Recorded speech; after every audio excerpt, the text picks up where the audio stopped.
Hello नमस्कार सम्पूर्ण नेपालीहरूमा एकमुष्ट नमस्कार। म राजु घिमिरेको तर्फबाट आज पनि केही सन्देशहरू लिएर हजुरहरूमाझ आएको छु। थोरै समय लिएर हेरिदिनु होला है। यो सन्देशमूलक भिडियो छ, तपाईँ हामी सबैको लागि हो। थोरै समय हजुरहरूले हेरिदिनुहुन्छ भन्ने पनि आशा गरेको छु। मैले योभन्दा अगाडि एउटा भिडियो लिएर आएको थिएँ, दुखेका पलहरू भनेर चाहिँ सार्वजनिक भएको थियो है। धेरैजना शुभचिन्तक लगायत देश प्रेमीहरूले हेर्नुभएको रहेछ, लाइक गर्नुभयो, त्यसको लागि सबैलाई धन्यवाद भन्न चाहन्छु। र आज एउटा भिडियो लिएर आएको छु। अत्यन्तै देशप्रतिको माया, देशप्रतिको चिन्ता हामी नेपालमा रहेका युवाहरू आज विचलित हुँदै गर्दा देशले जनताप्रतिको निभाउनुपर्ने उत्तरदायित्व भूमिका जुन ढङ्गले समावेशी गर्न सकेको छैन, त्यसप्रति हाम्रो नेपालीहरूको चिन्ताले यो आज हामी कथा यथार्थतामा मिलाउँदैछौँ र सूचना सर्वेक्षण गर्दैछौँ। हामीले धेरै खालका सोच, चिन्तन, विचारहरू भएका राजनीतिक दलका यथार्थ पृष्ठभूमिहरू पढ्न, लेख्न र सुन्न पाएका छौँ। सबै आफ्नो पक्षमा राम्रो र देशको जनताका लागि केही गर्छु भनेर दिने सन्देश दिन खोजिएका नेतागणहरूले आजसम्मको विकासप्रति, जनताप्रतिको उत्तरदायित्व निभाउँदै गरेको केही पनि देखिएन। हामीले जुन तन्त्र, जुन संस्था भने पनि यहाँ विकासका कसैका आयामहरू, देशप्रतिको उत्तरदायित्व ल्याउने नेता नेपालमा एउटै पनि जन्मिएको छैन कि के हो। हामीलाई चिन्ता छ, केही युवाहरू मात्रै हो नेपालमा बस्नुभएको। लगभग 70% युवाहरू आज विदेशमा हुनुहुन्छ। हामी केही अन्टेर यहाँ नेपालमै रहेका युवाहरू आज नेपाल छोडेर हामी पनि बाहिरिनु पर्ने हो कि जस्तो देशले त्यस्तो गलत मार्गमा लाने सन्देश दिइरहेको छ। आफ्नो देशलाई संरक्षण, उचित शिक्षा, स्वास्थ्य, रोजगारीका आयामहरू कसरी उत्पादन गर्न सकिन्छ भन्ने बाटोतिर त होइन, दिनै पछि देश अस्थिरताको रणभूमिमा, रणमैदानमा देख्दा आज हामीलाई अत्यन्तै आत्मा गलेको छ, मन दुखेको छ। यस्तो परिस्थितिमा हामी नेपाली भएर नेपालमा छौँ हुनुको अर्थ पनि केही जस्तो छैन। हामी कताको पक्षमा लाग्ने हेर्नुहोस्, हामी कताको पक्षको आन्दोलनकारी हौँ हेर्नुहोस्। देशभित्र एक अर्काको विरुद्धमा, एक अर्काको रिसिपीमा तपाईँहरू द्वन्द्व गर्ने अनि आज हामी रणमैदानमा उत्रिनु पर्ने। हामीलाई आज हामी जनता कताको पक्षमा छैनौँ। आज हामी देशमा बस्न पाइयोस्, आफ्नो देशमा गरिखान पाइयोस् भन्ने स्वच्छ चिन्तनका आधारमा यहाँ जिएका छौँ।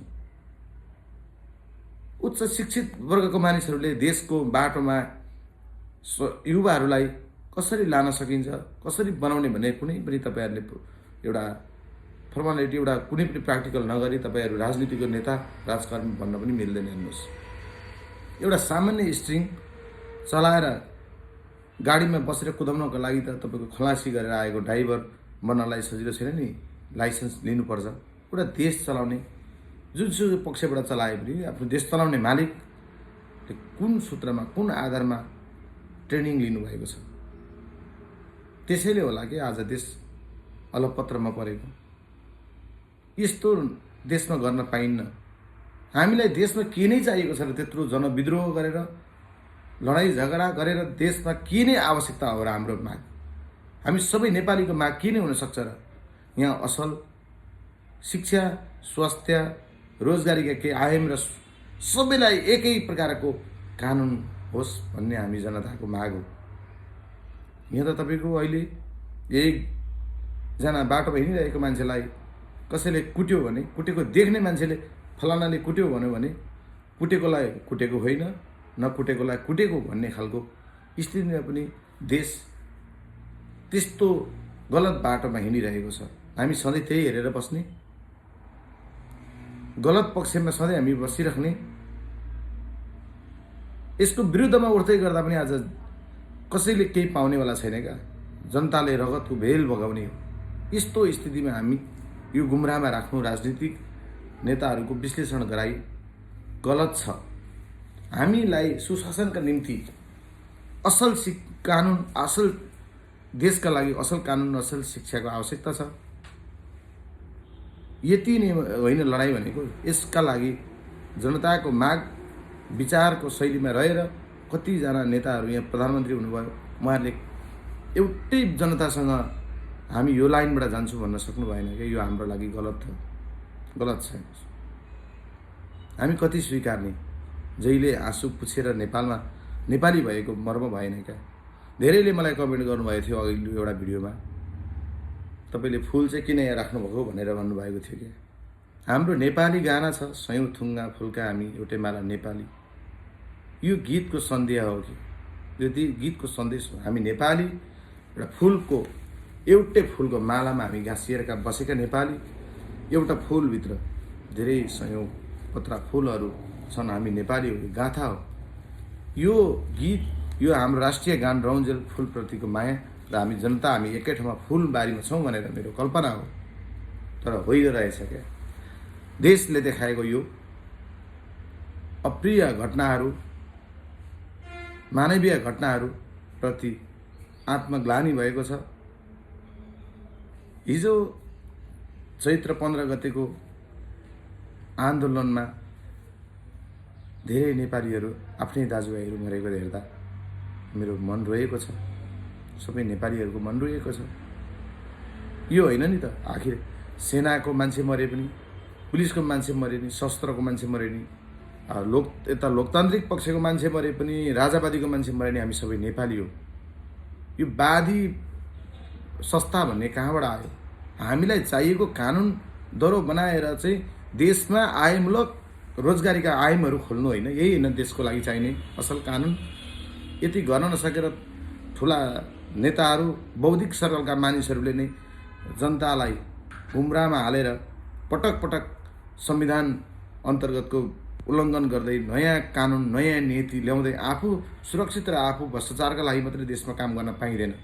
म त गाली नगर्ने युवा हो। हेर्नुहोस्, मलाई पनि भन्नु छ, धेरै गाली गर्नु भने गाली गरेर देश मुलुक बन्दैन। हेर्नुहोस्, तपाईँ हामी सबै एकअर्कालाई गाली गर्ने भने यो देशको संस्कार, यो देशको संस्कृति, यो देशको वातावरण प्रदूषण रहन्छ। अहिले त्यसैले गर्दा होला आजका बच्चाहरू, आजका युवाहरू गलत पद्धतिमा, गलत बाटोमा लाग्नुपर्ने भएको।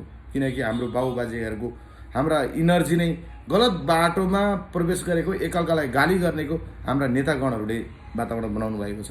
यो नरहोस्। हामी स्वच्छ नेपाली भएर बाँच्न पाउँ नेपालमा। हामी आफ्नो गरिखाने मानिसहरूलाई, तपाईँहरू देशको माया छैन तपाईँहरूलाई, उमेर सकियो तपाईँहरूको, किन यस्तो झगडा गर्नुहुन्छ? एउटा नेता कोही निस्किनु भयो देशको लागि हामी यो वातावरण ल्याउँछौँ, यो गर्न सक्छौँ भनेर मुखले मात्रै भन्ने काम नगर्ने।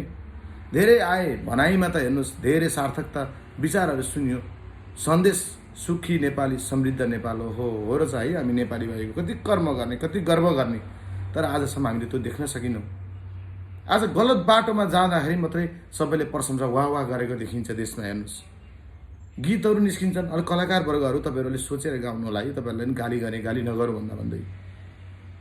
जबसम्म देशमा असल संस्कृति, संस्कार, विचारको एउटा भावनात्मक कुराहरू ल्याएर गाउनु होला क्या। तपाईँहरू आफूलाई प्रख्यात बनाउन, आफ्नो च्यानललाई लाइकदार बनाउन, आफ्नो नजरमा चाहिँ कलाकारिता क्षेत्र अगाडि बढाउन मात्रै तिनी राम्रो होइन क्या। गीतहरू हेर्नु, कति गलत गीतहरू परिभाष्य छन् यहाँ।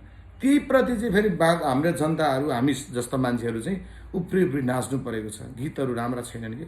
गीतको सन्देश नै देशको एउटा राष्ट्रियता गान हो। गान भनेको सजिलो कुरा होइन नि, देशको मायाप्रतिको कुरा हो। गीत अहिलेको हिटलर गीत कुन हो हेर्नुहोस् त? कता हिँडेको बिजुली बालेर, हट भएर, ब्युटी भएर, हेर्नुहोस्। अब यस्तो गीत चाहिँ बाटोमा हिँडिनुहोस्, देखिन सक्नु, जहाँ कार्यक्रममा त्यही मात्रै त्यस्तै गीतहरू बज्नुपर्ने अनि हामी त्यसमै रमाउनु पर्ने। हिजोको दिनभन्दा आज देशमा शिक्षा कमजोर हुँदै गएको छ। यहाँ सुशासन छैन, यहाँ असल शिक्षाको परिभाषा पनि छैन। भोलि अब इक्जाम भइसकेको छ भर्खरै, कति अब यस्तै कानुन, यस्तै नियम हो भने विद्यार्थीले धेरै विद्यार्थीले फेल गर्ने बित्तिकै फेल किन भए भनेर यही हालतमा भने टिचरलाई कुट्न थाल्छ, स्कुलमा आन्दोलन लुगा उठाउन थाल्छ। टिचरले गर्ने के विद्यार्थीले नपढे पनि पास गरिदिने? यस्तो दिन नहोला भन्न सकिन्न। हेर्नुहोस् यहाँ कस्ता अलोकतान्त्रिक घटनाहरू छन्। यहाँ हेर्नुहोस्, भाषालाई परिमार्जित मात्रै गरेर भएन, विचार र नियमलाई परिचालन सही ढङ्गले भएन भने नेपालमा बस्न नसक्ने अवस्था चाहिँ हाम्रा जननेताहरूले अगाडिका जुन नेताहरू आजसम्म नेपाली यो मनहरूमाथि छोप्ने काम गर्दै गर्नुभएको छ। यो गलत पक्ष छ। हेर्नुहोस्, यस्ता कुराहरूले हामी नेपाली कहिले पनि सुखी समृद्ध रहन सक्दैनौँ। असल सन्देश दिन तपाईँहरूले सक्नुहुन्न भने एउटा नीति बनाएर जनताको विचारको आधारमा लिखित निर्णय गरेर देश कस्तो बनाउने भन्न सकिन्छ नि। आन्दोलनै गरेर, झगडै गरेर, प्रदर्शनै गरेर मात्रै देश बन्छ भन्ने होइन क्या। यहाँ बौद्धिक सर्कलका मान्छेहरूले गरेको कार्यक्रम हेर्नुपर्छ। तपाईँहरू किन आन्दोलनमा जानुहुन्छ? युवाको संरक्षण गरेर, युवाको सबैको विचार र नेपालीहरूको मर्यादाको आधारमा कस्तो कानुन, कस्तो हाम्रो शासन, कस्तो प्रणालीले हाम्रो देश बन्छ भन्ने भिजनका साथ योजना निकालेर सबैलाई माइन्डिङ गराउँदै हिँड्नुहोस् न। सबै ठाउँ टोलमा आफ्नो विचार लिएर त्यो विचारका आधारमा तपाईँको हामी नियम र कानुन त्यस्तो बनाऊँ। किन आन्दोलनमा हामी नेपाली जुधेर मर्नु छ? यो गलत पक्ष हो। मेरा भाषाहरूमा केही कुरा मिलेनन् होला, किनकि मनको कुरा खोलेर तपाईँहरूमाझ ल्याउँदैछु। तर एक अर्कामा हामी सम्मान गर्न सिकौँ, सही साँचो सत्य बोल्न सकौँ, हामी धर्मको एउटा आस्था बनौँ। यो ग्रहले पनि होला है त्यसप्रति यस्तो होइन। अब त चैते ग्रह पनि सकियो होला हिजोको दिनबाट। हिजो ठुलो जनधनको क्षति पनि देखिन्छ। यो ग्रहले पनि यस्तो होला। हाम्रो नेपालमा धेरै यस्ता प्रणालीबाट चाहिँ झैझगडाबाट हरेक हिंसात्मक गतिविधि हुने गरेका छन्। यिनै हिंसा जति बढ्छन् त्यति नै ग्रहहरूले पनि देशलाई त्यसरी नै खेदिरहेको हुन्छ क्या। हामी धेरै विश्वका धेरै मुलुकहरूमध्येमा हामी सतीले सरापेको देशमा किन छौँ त भन्दा हामी हिंसा गतिविधि गर्छौँ क्या। यहाँ एकअर्काप्रतिको भावना छैन, एकअर्कालाई माया छैन, उल्टै माटोमा मिलाउने, मार्ने, दुश्मन गर्ने यस्ता खालका काम गतिविधि नगरौँ।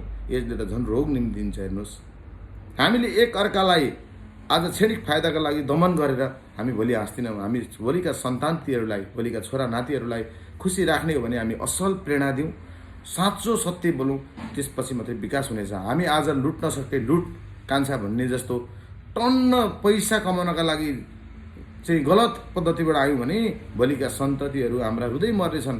आखिर हामीले जमाउन खोजेको सन्तानका लागि हो नि। आफू लडेर, आफू मरेर दुःख गर्नुको कारण के त भन्दा सन्ततिका लागि हो। त्यही सन्तति नै हँसाउनु छैन हामी भोलि भने आज यो काममा नलागौँ क्या। सन्तति नै मास्ने काम हो क्या त्यो गलत बाटोमा हिँड्नु भनेको है। सम्पूर्ण नेपालीहरूमा यही भन्न चाहन्छु है, गलत गरेर हुन्न क्या। साँचो सत्य बोलेर यो देशमा हामी समृद्ध नेपाल बनाउन सकिन्छ। हामी झगडा आन्दोलनबाट होइन, सधैँ सत्य देशभक्ति नागरिक भएर असल बाटोमा हिँड्नुपर्छ। मेरो कुराहरू हजुरहरूलाई मन परे लाइक सेयर पनि गरिदिनु होला होइन।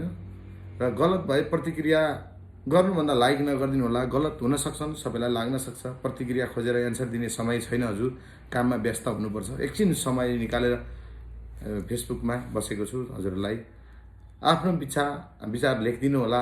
हस्, नमस्कार है त।